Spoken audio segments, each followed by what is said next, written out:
Oi, pessoal! Eu sou a professora Juliane Rossato, sou biomédica e faço parte do Núcleo de Estudos em Saúde e Qualidade de Vida, UNESCAR. Nessa segunda aula, nós vamos falar sobre hipertrofia e atrofia. A hipertrofia é um processo de adaptação celular onde existe um aumento do tamanho das células, ou seja, o órgão ele também acaba aumentando em volume.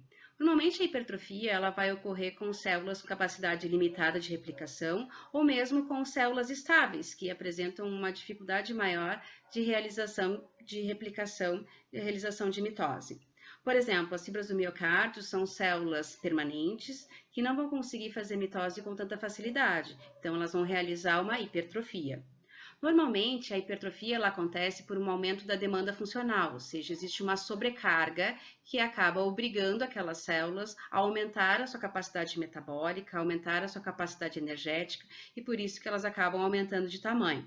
Por exemplo, a fibra muscular esquelética, um aumento da sobrecarga de trabalho, como por exemplo numa situação de exercício físico, ela vai precisar aumentar em tamanho, ela precisa aumentar o seu volume para que ela possa aumentar a sua síntese proteica, aumentar a sua capacidade energética, para que ela possa aumentar a sua carga de trabalho. A mesma coisa pode acontecer com a fibra cardíaca. No entanto, a fibra cardíaca em sobrecarga hemodinâmica, por exemplo, através do aumento da pressão arterial, ela também vai necessitar de um aumento da produção de proteínas contráteis, um aumento da sua capacidade energética. Se nós compararmos a fibra muscular esquelética na realização do exercício, essa é uma situação fisiológica, esperada, afinal o nosso sistema ele precisa estar ativo para que ele tenha um bom funcionamento. Já no caso da fibra muscular cardíaca, o aumento da sobrecarga através do aumento da pressão arterial é considerado patológico, afinal isso vai gerar o aumento da capacidade de trabalho no coração, dificultando muito para essas células continuarem mantendo a sua sobrevivência. Se nós formos comparar a hiperplasia com hipertrofia, fazendo uma analogia com uma fábrica, a hiperplasia, que é o aumento do número de células, seria a necessidade de um aumento do número de funcionários para conseguir dobrar a carga de trabalho.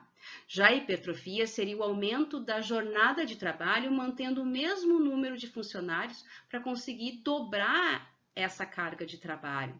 Então, ambas as situações, nós conseguimos ter sobrecarga e conseguimos ter o alcance do maior trabalho pelos tipos celulares. No entanto, nas situações patológicas, isso acaba trazendo um certo risco, porque a sobrevivência das células acaba sendo condicionada, já que elas não conseguem manter por muito tempo essa capacidade de sobrecarga de trabalho. Nós também podemos ter alguns estímulos hormonais que favorecem para a hipertrofia, como por exemplo o útero gravídico, ele também é um exemplo de adaptação por hipertrofia, em que existe um aumento do miométrio. O miométrio ele é formado por tecido muscular liso e por isso que ele não é capaz de realizar hiperplasia. Então, ele sofrerá um aumento da sobrecarga de trabalho, aumentando o seu número de células para que ele possa compor esse momento da gestação. Aqui nós conseguimos observar a estrutura do tecido cardíaco em hipertrofia patológica. É possível observar em comparação ao tecido normal e o hipertrófico, que o hipertrófico apresenta uma maior estrutura, um maior diâmetro de cada uma das fibras musculares, fazendo com que o número de fibras seja o mesmo, no entanto, o tamanho de cada fibra é que aumentou, aumentando a quantidade de proteínas contráteis, aumentando a quantidade de mitocôndrias e, portanto, aumentando a capacidade de trabalho. Aqui é possível observar um exemplo de hipertrofia fisiológica, onde nós conseguimos observar o miométrio. Então, o útero normal, mostrando suas células afiladas, enquanto que em hipertrofia as células aumentam seu tamanho, aumentam a sua estrutura. Já a atrofia, ela é o oposto da hipertrofia. Existe uma diminuição do tamanho das células. A atrofia também pode ser fisiológica ou patológica. Então, vamos primeiro observar algumas causas patológicas para depois comparar com os estímulos fisiológicos de atrofia. A atrofia ela pode acontecer por diminuição da carga de trabalho, por exemplo, por desuso. Uma situação de imobilização, como por exemplo, de perna ou braço, em que tu tem algum tipo de situação em que se coloque o gesso, existe uma atrofia muscular, porque aquela estrutura muscular, ela perde a capacidade de contração. Portanto, por desuso da função, ela acaba diminuindo a necessidade de oxigênio, de nutrientes, portanto, diminuindo também o tamanho da célula.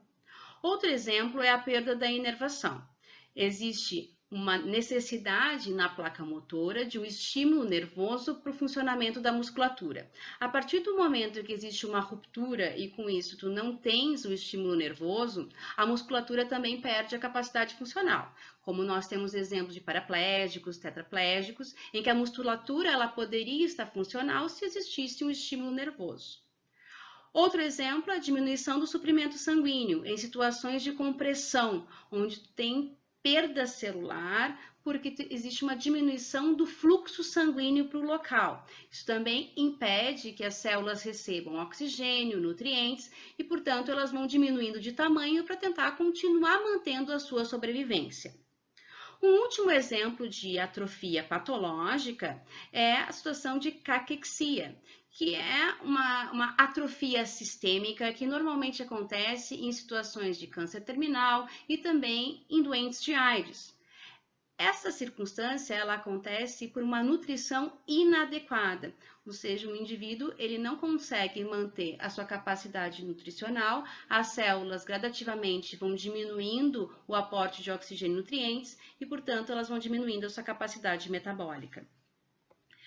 Já nas circunstâncias fisiológicas, nós temos normalmente perda da estimulação endócrina, como por exemplo na menopausa, onde existe uma diminuição do estrogênio circulante. Isso faz com que exista uma necessidade diminuída do útero manter a sua funcionalidade, não existe mais ciclo menstrual, não existe mais potencial de gravidez, então existe uma redução do miométrio para que se poupe energia para as células que estejam trabalhando. Então, o útero, gradativamente, ele vai diminuindo o seu tamanho. Já no processo de envelhecimento, também podemos considerar que existe uma atrofia gradativa. Ela é considerada fisiológica porque o envelhecimento é um processo fisiológico. No entanto, algumas situações patológicas, como por exemplo Alzheimer, podem acelerar esse processo de atrofia. Então, é muito importante que, na situação de envelhecimento, se mantenha sempre uma capacidade funcional cerebral, se mantenha atividade física para potencializar a vascularização, para que não se tenha uma perda celular tão importante durante o processo de envelhecimento. E, por último, a atrofia fisiológica é o processo que acontece após a gravidez. Lembre-se que durante a gravidez ocorre hiperplasia e ocorre hipertrofia. Então, o miométrio ele vai precisar voltar ao tamanho normal. Então, ao longo de aproximadamente 6 meses, ele vai estar sofrendo essa atrofia. Durante a menopausa, além da diminuição do útero que ocorre, então o endométrio ele vai ter uma redução junto com o miométrio, as mamas e o próprio epitélio vaginal ele vai diminuir, as células irão diminuir o seu tamanho, portanto também ocorrerá uma diminuição da função. Nesse quadro, nós conseguimos observar duas figuras. Uma figura onde tem túbulos seminíferos normais e uma segunda figura onde nós temos túbulos seminíferos em atrofia.